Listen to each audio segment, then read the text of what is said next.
স্বাধীনতার এমন যুদ্ধ আর দেখতে চাই না। এ যুদ্ধের প্রতিপক্ষ অনেক হিংস্র, খুব নিষ্ঠুর। ওরা বুকে গুলি নিয়ে কাঁপতে থাকা মানুষকেও শান্তিতে মরতে দেয় না। ওরা আরও রক্ত চায়। 15 বছর মুসলিম নিধন করে ওদের এতটুকু অনুশোচনা নেই। রক্তের নেশায় এখনো বুঁদ হয়ে আছে হিংস্র পশু আত্মাগুলো। এদিকে এক পক্ষ নিজেদেরকে বিজয়ী ভেবে ঘরে ফিরেছে। ঘরে ফেরার আগে যাদের বাড়ি ঘরে আগুন দিয়ে ঘর থেকে বের করেছিল, সেই শত্রুকেই আবার তুলে নিয়েছিল নিজেদের ঘরে। ছাত্রলীগ নিষিদ্ধের কথা বলছে।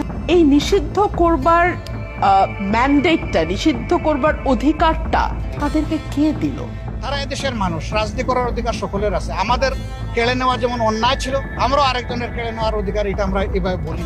আওয়ামী মানবরূপী দানব ঘাড়ের উপর বিষাক্ত কার্বন ডাই অক্সাইড ফেলছে, আর আমরা সেটাকে অক্সিজেন ভেবে বুকে নিচ্ছি। বিষাক্ত সাপ থেকে নিরাপদ না হয়ে সাপ নিয়ে খেলার পরিণতি কি হতে পারে সেটা বুঝতে খুব বেশি দেরি করবার প্রয়োজন নেই।